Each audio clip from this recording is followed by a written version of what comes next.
Son ruidosas, caóticas, desorganizadas, nunca descansan del todo y sus días son un calco del día anterior.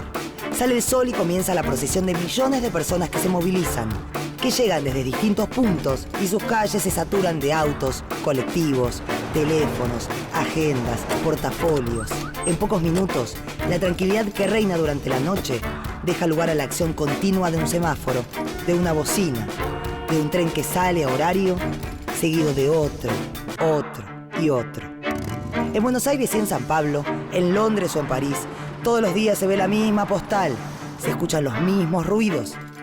En pocos kilómetros cuadrados vivimos cientos, miles, millones de personas y somos nosotros los responsables de las construcciones de edificios y de que se consuman millones de watts de energía. En las ciudades todo parece medirse en millones. Todas nuestras acciones, por pequeñas que sean, se suman y generan emisiones de gases de efecto invernadero. Si la vida en las ciudades afecta el clima, ¿qué se puede hacer para reducir los efectos del cambio climático?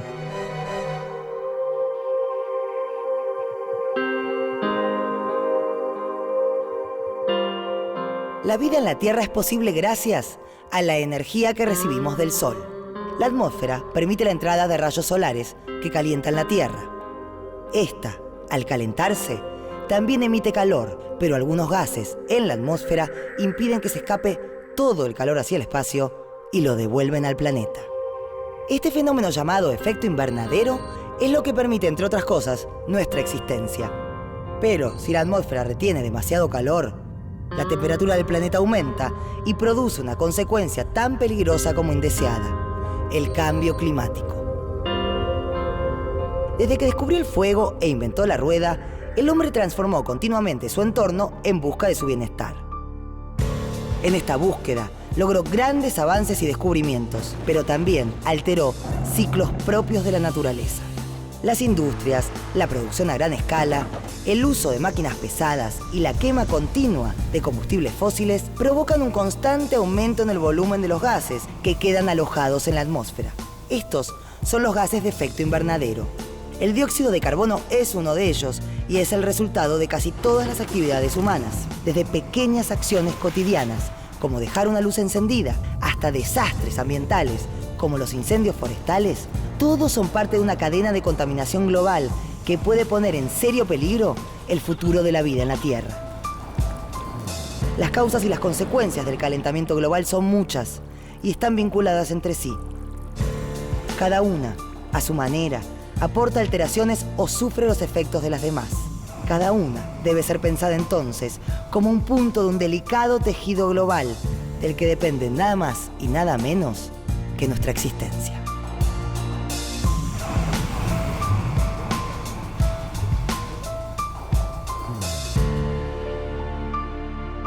Uno de los agentes más importantes cuando hablamos de calentamiento global son las ciudades.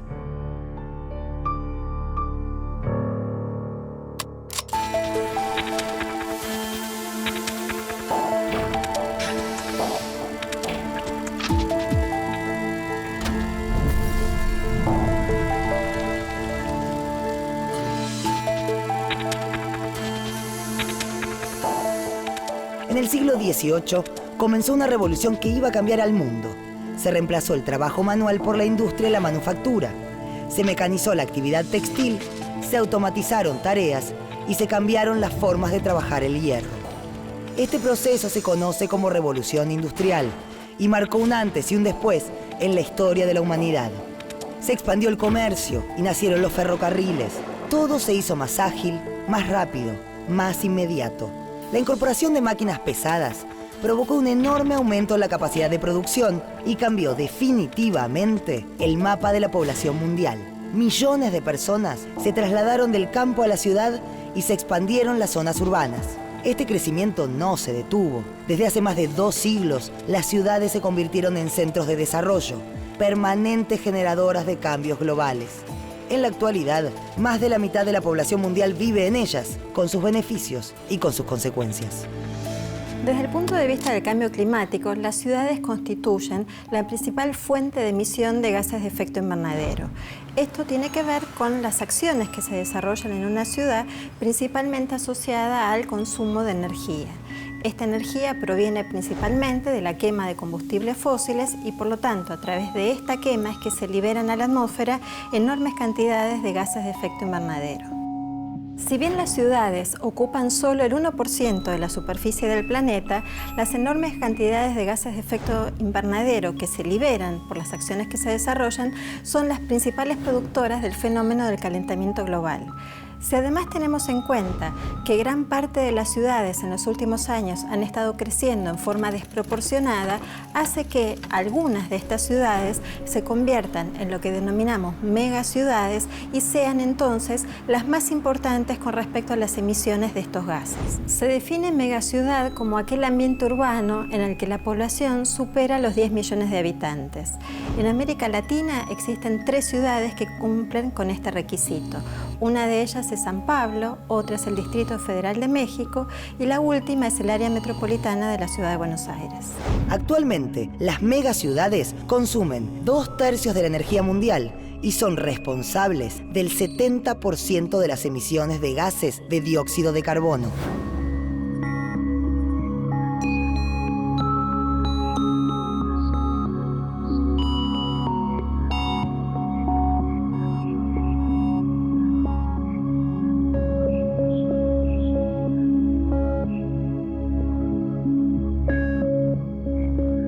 Tanto cemento, tantas emisiones.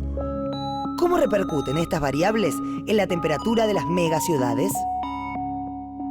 La geometría de los materiales que se utilizan en las ciudades, la escasez de espacios verdes, la existencia de contaminantes en suspensión en la atmósfera de las ciudades y las actividades humanas que liberan calor a la atmósfera son las responsables del exceso de calor que se registra en las ciudades en comparación con las zonas suburbanas o rurales próximas a la ciudad. Esto da origen a un fenómeno denominado isla urbana de calor. La isla urbana de calor es un fenómeno local, propio de las ciudades, sumado al cambio climático que se caracteriza por ser un fenómeno global, presenta como resultado una mayor cantidad de calor en la ciudad. Esto hace que usemos cada vez más aires acondicionados, más ventiladores, más sistemas de refrigeración. A su vez, estos aparatos generan más calor y se consume más energía, generando una mayor emisión de gases de efecto invernadero a la atmósfera. Entonces, compramos aires acondicionados más grandes, más ventiladores y generamos todavía más calor en un proceso que se retroalimenta constantemente. El fenómeno de isla de calor es un fenómeno predominantemente nocturno. Esto quiere decir que alcanza su máxima intensidad algunas horas después de la puesta del sol y durante la noche y tiene un mínimo durante las horas del día. Este fenómeno es nocturno porque es precisamente durante las horas de la noche en las cuales no se recibe energía del sol a cambio de las enormes cantidades de energía que se liberan a la atmósfera por parte de todos los materiales urbanos que fueron acumulando el calor durante las horas de insolación.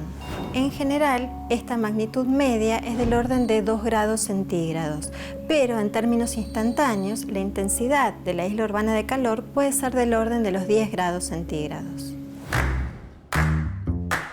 da tregua, hoy tuvimos en Capital Federal y alrededores una tarde realmente insoportable, casi llegamos a los 40 grados de sensación térmica. Y la capital argentina se ve afectada por un temporal de lluvia. En cuestión de 2 horas se registraron precipitaciones equivalentes a 1/3 del promedio mensual de lluvia. Vamos a tener con una máxima que puede estar llegando a los 35 grados. Se están vendiendo 100 equipos de aire acondicionado por minuto y en algunos lugares ya agotaron el stock.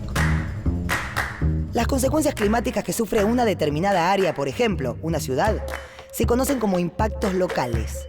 Buenos Aires ya los está padeciendo. Durante las últimas décadas, en esta ciudad se han registrado veranos más largos y temperaturas récords. Las emisiones que generan la industria, el transporte y el consumo eléctrico se suman a las del resto del mundo y todas juntas provocan variaciones climáticas que se sufren a nivel global.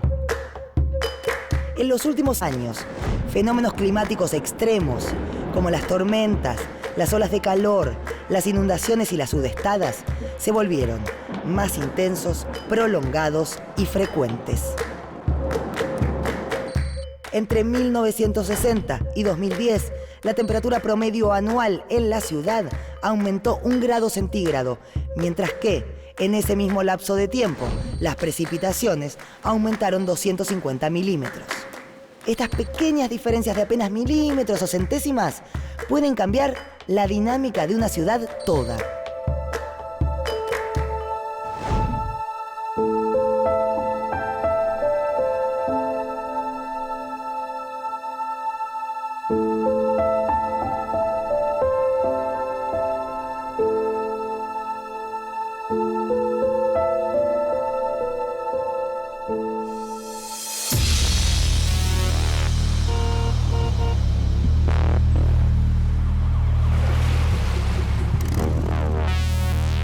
En el área metropolitana de Buenos Aires vive 1/3 de la población argentina, con aproximadamente 14 millones de personas. 14 millones de personas que generan 22 millones de viajes diarios. Más o menos 8 millones de viajes por día se realizan en colectivos. 1,5 millones en el sistema ferroviario y un poquito más de 1 millón utilizan el subterráneo. Más o menos 2 millones de viajes son realizados de forma peatonal, como que tenemos gente a nuestro alrededor, o utilizando la bicicleta.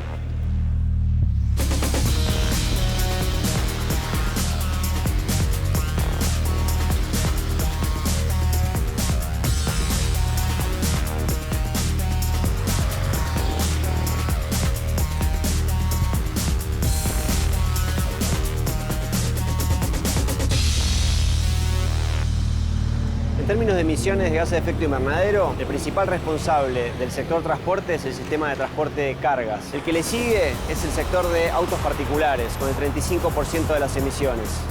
Y solamente el 5% restante es generado por el sistema de transporte público de pasajeros. Utilizando auto particular, como todos estos que tenemos alrededor, con donde uno va en un solo automóvil para hacer su viaje, se emiten 4 veces más emisiones que utilizando el sistema de transporte público de colectivos y 8 veces más que si nosotros nos trasladásemos en medios guiados como subterráneo o ferrocarril. La comodidad de viajar en un auto con aire acondicionado no se puede comparar con un medio multitudinario como el subte o el tren. Compartiendo el transporte, perderíamos comodidad, pero le ahorraríamos calor al planeta.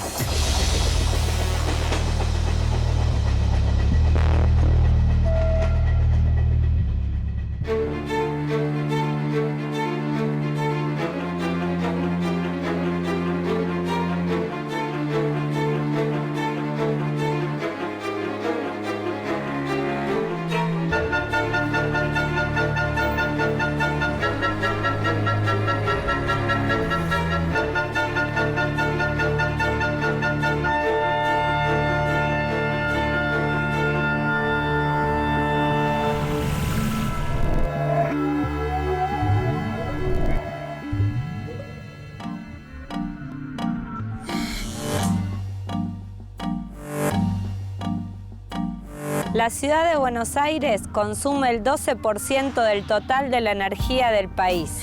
En la ciudad de Buenos Aires hay 1.572.000 usuarios de electricidad que en el año 2009 demandaron 11.336.000 megawatt-hora en el año.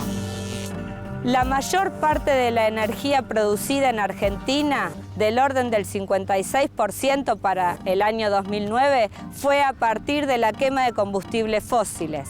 El 37% fue producido con hidroelectricidad, mientras que el 7% restante fue producido con tecnología nuclear. El 41% de la energía que se consume en la ciudad de Buenos Aires lo hacen comercios, mientras que el sector residencial es responsable del 37% del consumo. Dentro de lo que son los consumos en los hogares y en los comercios y oficinas, la energía consumida para la climatización de ambientes es de las más importantes. Es habitual ver que hay excesos tanto para refrigerar como para calefaccionar los ambientes. El excesivo consumo de energía tiene distintas causas. Seguramente pocos sabemos que una de estas puede ser nuestra propia casa. Sí, el diseño, sus materiales, su orientación con respecto a la luz natural.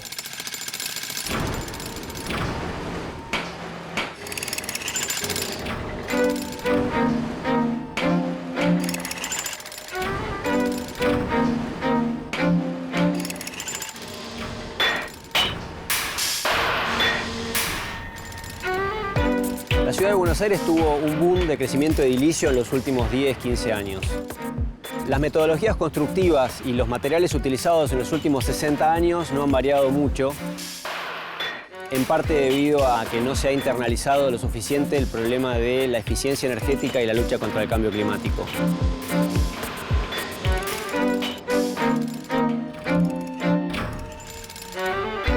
La relación entre cambio climático y construcción está determinada por la capacidad de aislación de los materiales utilizados en los edificios.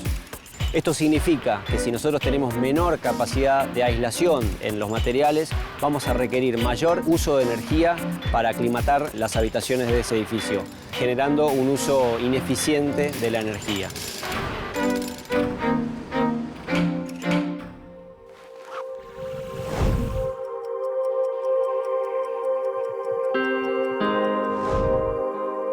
El cambio climático es producto de una compleja combinación de factores a nivel mundial. Si bien existen impactos que no son posibles de remediar, todavía hay tiempo de atenuar ciertos efectos a través de la aplicación de legislaciones internacionales, políticas estatales e incluso acciones individuales. En otros casos, se trata de saber adaptarse a una nueva realidad.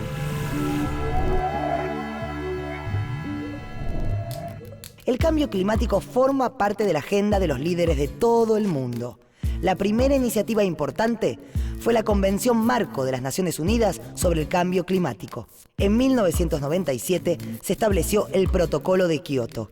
En esa ciudad japonesa se acordó que las emisiones de gases de efecto invernadero deberían bajar al menos un 5% para el año 2012.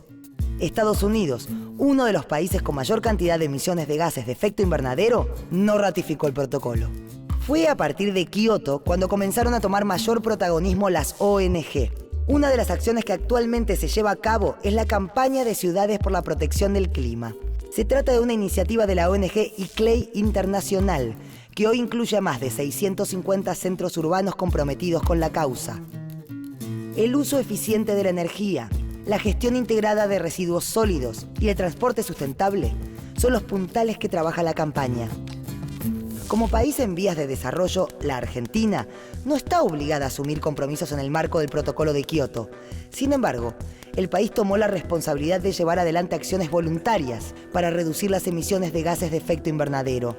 En el caso de la ciudad de Buenos Aires, es la Agencia de Protección Ambiental, que lleva adelante proyectos como las bicisendas, los carriles exclusivos del transporte, formas de consumo sustentable, áreas verdes y desarrollo de tecnologías con impacto ambiental positivo.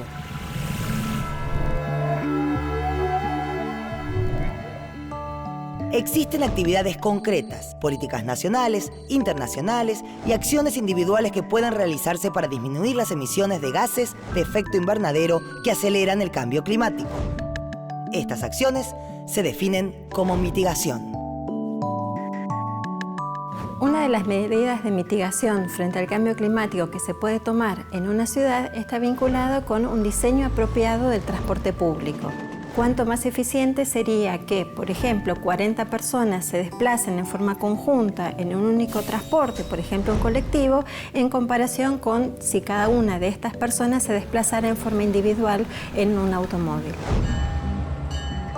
Cuando hablamos de mitigación en ámbitos urbanos, el sector transporte, y en especial el transporte público, es uno de los elementos centrales. Para promocionar este uso del transporte público y desalentar el uso del vehículo privado, se necesita mejorar el sistema existente con medidas de seguridad, como por ejemplo carriles exclusivos dentro de las avenidas. Y por el otro lado, alentar el uso de transporte sin motor, como las bicicletas y el caminar la ciudad. Las medidas de mitigación con respecto a la construcción en una ciudad está vinculado a dos aspectos fundamentales. Uno está asociado a los materiales que se utilizan para las construcciones y otro con el diseño con el que se realizan estas construcciones. Otro aspecto que es importante con respecto a las edificaciones está vinculado con la orientación con la que se construyen las viviendas, de forma de favorecer el ingreso de luz natural, principalmente durante los meses de invierno, y que además haya una orientación que favorezca que sean más frescas las viviendas durante el verano. Esto se hace a través de la utilización de arbolado urbano, que favorezca la introducción de sombra en las viviendas durante los meses de verano y que permita que ingrese el sol durante el invierno. También otra de las medidas de aislación de las viviendas está vinculado con el uso de vidrios, dobles vidrios, que permiten una aislación térmica importante con respecto al exterior y reducen de esta forma los requerimientos de refrigeración o de calefacción según la época del año.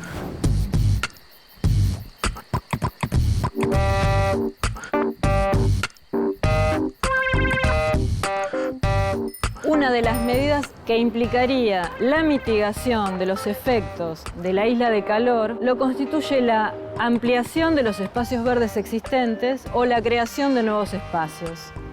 En la ciudad contamos con 6 metros cuadrados de superficies verdes por habitante, cuando la Organización Mundial de la Salud nos recomienda disponer de entre 10 y 15 metros cuadrados por habitante.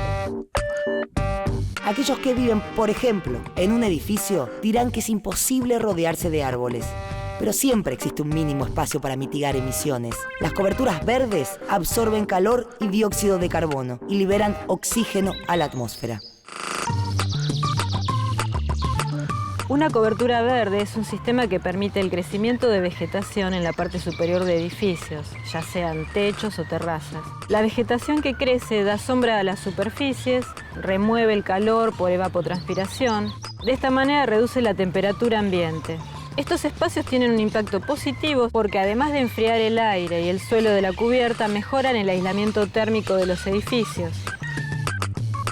En definitiva, pueden ayudar a mejorar la calidad de vida.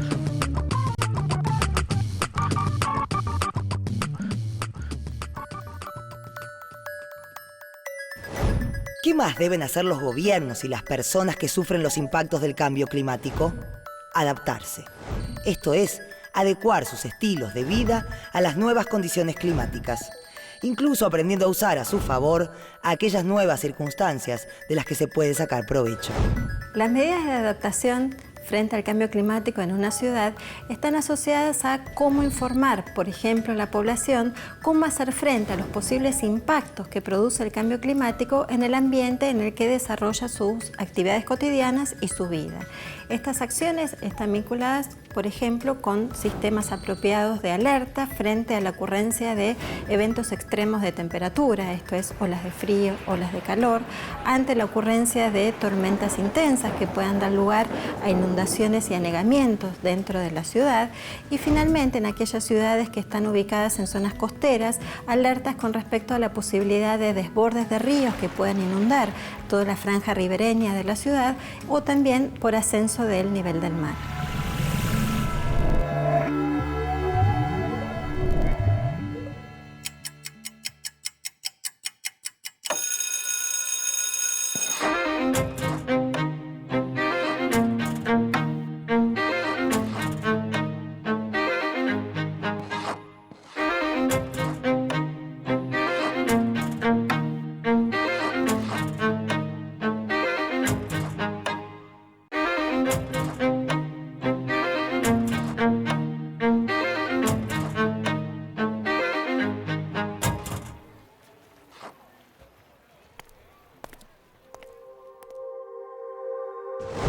El efecto invernadero es un fenómeno natural, pero la acción del hombre lo potencia al emitir grandes cantidades de gases de efecto invernadero a la atmósfera. Esto produce un calentamiento de la Tierra y un cambio en el clima a nivel mundial. No existen soluciones mágicas ni inmediatas. Las políticas impulsadas por los gobiernos solo pueden tener éxito en la medida que tomemos conciencia, que nos comprometamos. Las acciones individuales son fundamentales para atenuar el calentamiento global y el cambio climático. El cambio individual es un cambio colectivo.